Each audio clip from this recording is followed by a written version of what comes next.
Good morning. My name is Shannon. I'm Acting Vice-Chancellor of the University of Canberra, speaking with Michelle Grattan. Good morning, Michelle. Good morning, Francis. Well, Malcolm Turnbull was confronted on stage at a business lunch in Melbourne this week by protesters demonstrating against offshore detention. It was also announced during the week that Manus Island Detention Centre will be closed. Is the government's approach in this area starting to crumble? I think the government realises that it really can't keep these people offshore indefinitely, but it is very difficult to find some way of solving that problem.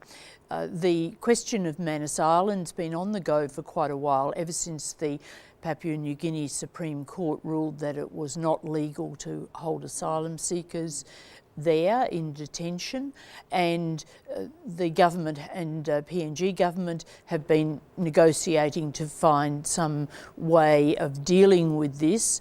I think that the Australian government initially hoped that a solution could be found that didn't actually close the centre, but clearly PNG wants to get this resolved, and so we've had more talks this week.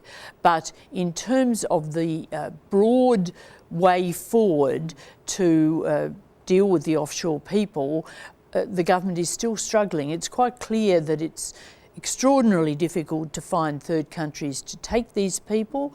The government's not keen on New Zealand, which probably would come to the party. It made an offer earlier on, but the argument from the coalition is that that would just be a backdoor to Australia.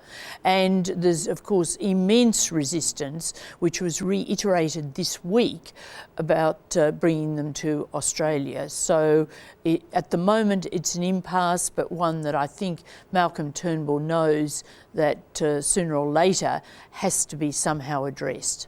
Tony Abbott recently lamented his hyper-partisan approach to knocking back the Gillard government's so-called Malaysian solution, again in relation to asylum seekers. Is this important, and where do you think such a statement takes us? Well, it's interesting that he has expressed these regrets. He said that the government should have been given a chance to try this solution. This was the people's swap, of course, even though he doubts that it would have solved the problem. But at the time, the Abbott opposition stand was a very cynical one, frankly. I think they knew exactly what they were doing, putting the government on the spot. They were talking about the human rights problems in Malaysia, and Scott Morrison, who was spokesman at the time, visited Malaysia. The whole thing was a rather hypocritical and cynical exercise. And I think that for Tony Abbott now to have these public regrets really is a bit over the top. Would we be in a different situation now if that had gone ahead with asylum seeker?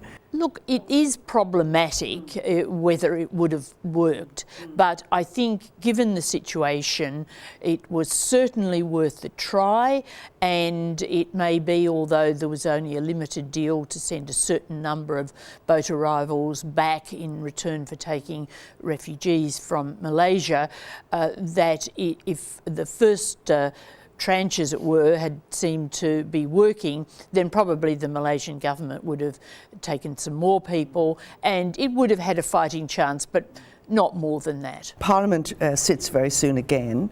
How much do you expect Labor to cooperate in this term of Parliament in terms of government legislation and getting bills through? I think Labor will play hardball. Bill Shorten is very pumped up from his election performance, and he also needs to show his party that he's a leader who could win the next election, and therefore I think he will adopt a lot of the Tony Abbott opposition playbook, and at one level try to drive the government mad. So there was an argument about pairing in Parliament this week, and Labor indicated that government MPs would only get pairs for very, very good reasons, and that of course can restrict the opportunity for ministers to go out and do political functions while Parliament's sitting, because the majority is so narrow. Unless the opposition agrees to a pair, then the numbers would be down. The government could lose a vote. And I think on legislation, again, the opposition will adopt a pretty tough attitude. The government wants Labor to help to pass an omnibus bill which includes $6 billion worth of budget savings that the government says that Labor supported during the election.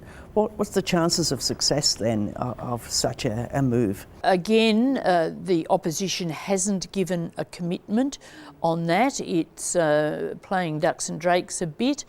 Most of the savings I think it will have to accept, but there is an argument about $1 billion or so worth of savings from cutting back the Renewable Energy Authority. Now, Labor banked those savings in its numbers, but on the other hand, it said it would find the money through other things than the government's proposal about ARENA.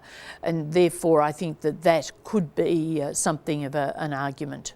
Another issue that continues to gather momentum is Labor's idea of a Royal Commission into the banks. Before the election, this had the support of members of the government side as well. But is Turnbull going to be able to ignore this, or will he have to look at some sort of inquiry into the banks? He's already, of course, made a gesture by saying that bank executives would be brought before a parliamentary committee regularly. But the backbench is not satisfied that that is enough.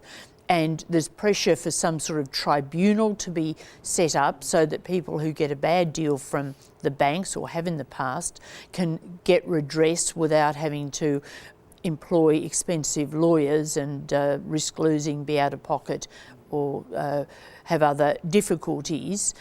The government certainly wants to not go as far as a Royal Commission, but Labor will bring forward motions in the Parliament in favour of a Royal Commission. Parliament can't set up such a commission.